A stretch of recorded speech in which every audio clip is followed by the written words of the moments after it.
सात समंदर पार अरुंधति का जमात विलाप। भारतवर्ष के सारे विश्व से अलग कोरोना महामारी के मुकाबले में डटा है। सारी दुनिया भारत के प्रधानमंत्री नरेंद्र मोदी की वाहवाही कर रही है और देश के अंदर बाहर देश विरोधी तत्व सारे प्रयासों पर पानी फेरने के लिए फिर तैयार बैठे हैं। सात समंदर पार देश विरोधी अर्बन नक्सल ब्रिगेड की लाडली लड़ाका कम्युनिस्ट लेखिका अरुंधति रॉय ने फिर अपनी करतूत से सारे देश को शर्मसार किया है। जर्मन DW न्यूज को दिए साक्षात्कार में अरुंधति रॉय ने भारत में मुसलमानों को निशाना बनाए जाने की जो बात कही है वह न केवल सरासर झूठ है बल्कि यह स्वयंभू बुद्धिजीवियों जो वास्तव में असहिष्णु वामपंथी ठग हैं उनके द्वारा रचित सुनियोजित अंतर्राष्ट्रीय षड्यंत्र का हिस्सा है। वैश्विक स्तर पर स्थापित भारत को असहिष्णु वामपंथी ठग तोड़ने के प्रयास में लगे हैं और सुजन्ना अरुंधति रॉय देश विरोधी ऐसी सभी गतिविधियों में संलिप्त रही है। जर्मनी में हुए होलोकॉस्ट की तुलना भारत से करते हुए अरुंधति राय ने कहा कि संघ मोदी के माध्यम से भारत को हिंदू राष्ट्र बनाना चाहता है। इनके लोग भारत के मुसलमानों की तुलना जर्मनी के यहूदियों से करते हैं। अरुंधति रॉय ने विश्व समुदाय को भारत पर नजर रखने की बात के साथ भारत के जातीय नरसंहार को और बढ़ाने की बात कही।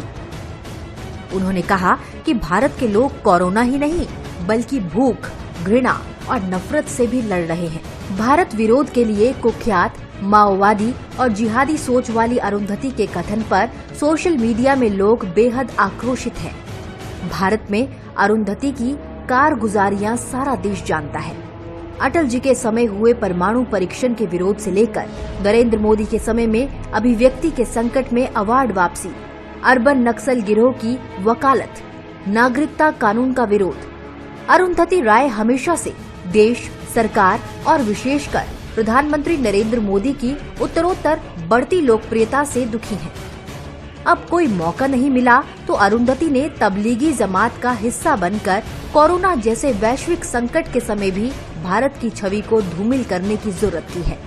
2011 में विवादित बयान कश्मीर कभी भारत का अविभाज्य अंग नहीं रहा देकर अपनी देश विरोधी मानसिकता को उजागर कर दिया था। अरुंधति रॉय ने 2013 में कश्मीर में भारतीय सेना द्वारा किए शांति प्रयासों पर सवाल खड़े करते हुए भारत से अच्छा पाकिस्तान को बताया जो अपने लोगों के खिलाफ कभी सेना का इस्तेमाल नहीं करता।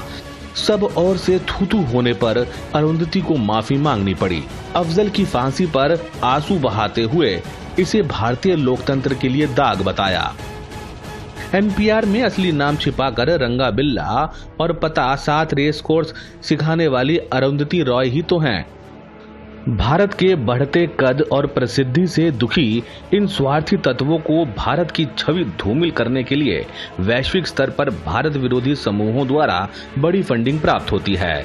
मुसलमानों के साथ भारत में जर्मनी के जीव जैसा बर्ताव करने का अरुंधति का आरोप एकदम निराधार है जबकि वास्तविक तथ्य इससे एकदम अलग हैं। 2011 में हुई जनगणना के आधार पर हम देखें तो आज भारत में मुसलमान एक बड़ी मजहबी पहचान के साथ 172.2 मिलियन हैं जो कि आजादी के बाद पहली जनगणना के समय 35.4 मिलियन थे। अरुंधति जैसे लोग जो भारत की किसी भी बात में भरोसा नहीं करते, PEW सेंटर का डेटा ही उनकी आंख खोलने के लिए काफी है जो बताता है कि 2050 तक भारत में मुसलमानों की वैश्विक जनसंख्या में से 311 मिलियन मुसलमान होंगे। नरसंहार से क्या ऐसा संभव है?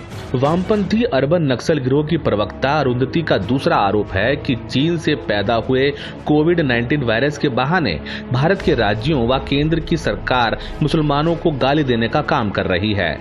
कितना बड़ा झूठ है ये। सब जानते हैं कि यह सब जानबूझकर उस दुर्भावनापूर्ण विमर्श के लिए किया जा रहा है जिसके लिए एक बड़ी कीमत मिलनी है। अन्यथा इस निष्कर्ष पर कोई कैसे पहुंच सकता है कि भारत में मुसलमानों की तौहीन की जा रही है। यदि अरुंधति नई दिल्ली के निजामुद्दीन में हुए तबलीगी जमात के मरकज का उल्लेख कर रही हैं तो उसका प्रभाव और तथ्य तो एकदम अलग हैं। राजनीतिक और धार्मिक मुसलमान भी अपने समाज को समझाने में असफल रहे और मरकज के इस अंधविश्वास ने कि कोरोना अल्लाह के बंदों का कुछ नहीं बिगाड़ेगा के अंधविश्वास ने कोरोना को बुरी तरह फैला दिया। जर्मनी के DW समेत सभी मीडिया रिपोर्टों ने बताया कि किस तरह मध्य मार्च में एक मजहबी मरकज का कार्यक्रम जमात के माध्यम से कोरोना को फैलाने का बड़ा माध्यम बन गया। भारत के पास कोरोना महामारी को फैलाने से बचाने के लिए इसके अलावा क्या विकल्प था कि मरकज में शामिल हुए जमातियों की पहचान करके उन्हें क्वारंटाइन में भेजा जाए और संक्रमितों का सही से इलाज किया जाए। क्या यह तथ्य सही नहीं है कि नई दिल्ली की मरकज में 25 देशों से विदेशी मुसलमान शामिल हुए थे और ये अंतर्राष्ट्रीय संपर्क व राजनीतिक संरक्षण पाए लोग कोरोना कैरियर थे। क्या इस बड़ी गलती से भारत के उन 25 राज्यों में कोरोना नहीं पहुंचा जहां बहुतों में एक भी कोरोना का केस नहीं था?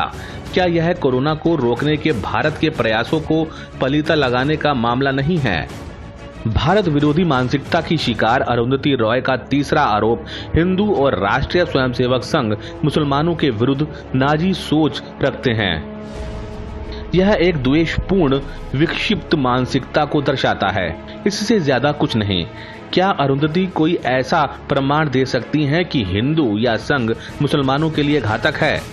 सारी दुनिया को मालूम है कि भारत में शांति प्रिय हिंदू और मुसलमान पिछली एक शताब्दी से निरंतर सह अस्तित्व और समृद्धि के साथ आगे बढ़ रहे हैं।